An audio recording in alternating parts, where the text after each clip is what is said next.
میں یہ عرض کرتا ہوں عزیزان، یہ پہلے بھی میں نے آپ کے سامنے عرض کیا ہے اور اس کو تکرار کروں گا اور آپ بھی کریں اس کو تکرار۔ ہم یزید سے نفرت کرتے ہیں، ہماری اپنی دلیل ہے۔ امام حسین یزید کے خلاف اٹھے، امام حسین کی اپنی دلیل ہے۔ نفرت ہمیں بھی ہے، نفرت امام حسین کو بھی ہے۔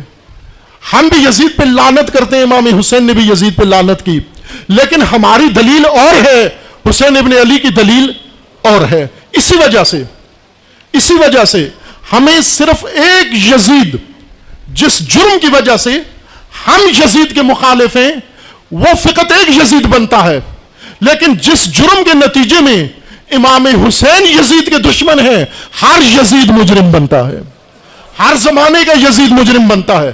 ہماری دلیل کیا ہے؟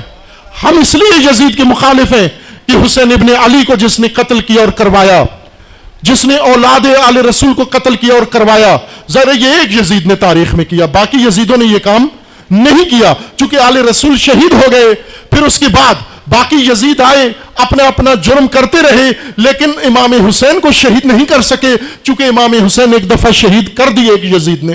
ایک یزید کا یہ جرم تھا، ہم اسی ایک یزید کے دشمن بنے ہوئے ہیں۔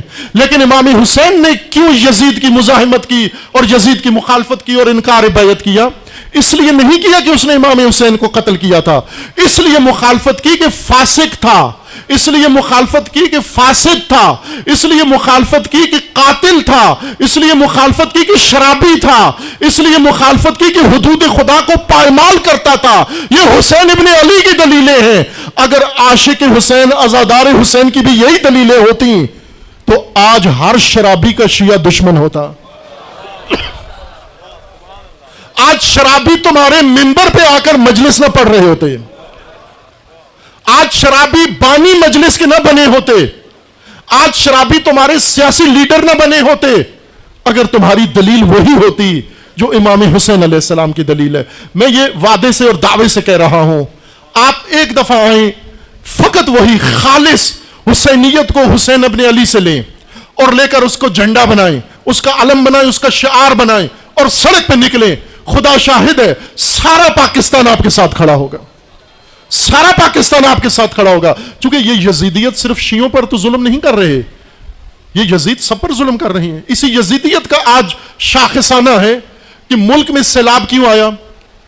ہر ملک کے اندر، ہر ملک میں امام حسین علیہ السلام اگر آج ہوتے، اسی مجلس میں خود امام تشریف فرما ہوتے، امام عصر آج تشریف فرما ہوتے اور یہ آدھا ملک ڈوبا ہوا ہوتا، وہ اس مجلس میں کیا کہتے آپ کو؟ امام کیا کہتے آپ کو؟ آیا سیلاب اور مصیبت زدگان کے علاوہ کوئی اور مجلس میں بات کرتے؟ اگر خود امام حسین علیہ السلام ہوتے، اگر امام حسین کی شناخت ہے اور پہچان ہے تو امام کیا کہتے کہ ان کو ڈوبنے دو، ہم اپنا کام کرتے ہیں، ہم اپنی رسم ادا کرتے ہیں، ہم نے اپنا جو سلسلہ ہے اسی کو جاری رکھنا ہے۔ یہ تو قطعاً نہ کرتے، اس لیے کہ امام حسین علیہ السلام کی سنتیں، عزیزان یہ جو آپ سبیلیں لگاتے ہو، پانی پلاتے ہو، یہ سنت امام حسین علیہ السلام ہے۔ امام نے زندگی بھر یہی کام کیا، لیکن سب سے بڑی سبیل امام نے لگا کر جو پانی پلایا، کس کو؟ یزید کے لشکر کو۔ جب حر پہلا 1000 کا دستہ لے کر امام کا راستہ روکنے آئی دوپہر کے وقت، میں اشرا محرم میں وہ روایت شیخ مفید کے مقتل سے ارشاد سے پڑھی ہے، آپ اس صفحے پہ خود بھی پڑھ سکتے ہیں اور اس کو نوٹ بھی کر سکتے ہیں، اس روایت پہ غور کریں۔ اور خود کہہ رہے ہیں اور ہور کے لشکر میں موجود وہ راوی کہہ رہا ہے، جب ہم پہنچے تو امام علیہ السلام رکے اور امام نے پوچھا ہمارا ساتھ دینے آئے ہو یا ہمارے مخالف ہو کر آئے ہو؟ تو کہا ہمیں عبید اللہ نے بھیجا ہے آپ کا راستہ روکیں۔ امام نے ان کی حالت دیکھی، پیاسے ہیں، ان کی پیاس کے لیے امام نے کہا جتنا پانی ہے ان کو پلا دو۔ پھر امام نے حکم دیا ان کے گھوڑوں کو پانی پلاؤ۔ امام کے ساتھیوں نے، انصار نے اپنی ڈالوں کے اندر ان کو تشت بنایا اور ان کے اندر پانی ڈالا اور گھوڑوں کو پلایا۔ ایک شخص یہ کہتا ہے کہ میں آخر میں پہنچا، سخت نڈال تھا، میں آیا، پہنچا، گھوڑے سے اترا پانی پینے کے لیے، مجھے مشق دی گئی اور میرے بازوؤں میں اتنی طاقت نہیں تھی کہ میں مشق اٹھا کے منہ سے لگاؤں، اور پھر جب میں مشق منہ سے لگاتا تھا تو پانی میرے دائیں بائیں منہ سے نکل جاتا تھا، حلق میں نہیں جا رہا تھا، نڈال ہونے کی وجہ سے۔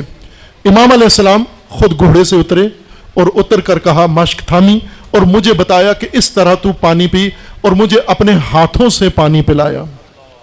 یہ سنت امام حسین علیہ السلام ہے، یہ ہے سنت امام حسین علیہ السلام۔ ان کو زندہ کریں۔ اگر امام حسین علیہ السلام نے کسی کو مصیبت میں گرفتار دیکھا، اس کی مصیبت کو پہلے پہنچے، اس کے درد کو پہلے پہنچے۔ امام حسین علیہ السلام نے تو یہ درد اور حس زندہ کیا ہے۔ اگر ہم نے حسینیت کو درست طریقے سے پیش کیا ہوتا، یہ مشقیں عزاداری میں کی ہوتی، تو آج یہ مصیبت زدگان، یہ سیلاب زدگان 3-4 ہفتے سے بلوچستان ڈوبا ہوا ہے، تباہ ہے، دشوار گزار راستے ہیں، اور وہاں تک رسائی کسی کی نہیں ہے۔ ان کے گھر پانی میں بہہ گئے، ان کا سامان پانی میں بہہ گیا، ان کا کھانے پینے کا سامان بہہ گیا، ان کے اثاثے مویشی پانی میں بہہ گئے۔ بالکل چٹیل میدان میں اس آسمان کے نیچے ان جانوروں کی زد میں بیٹھے ہوئے ہیں، کیونکہ راستہ ہی نہیں ہے۔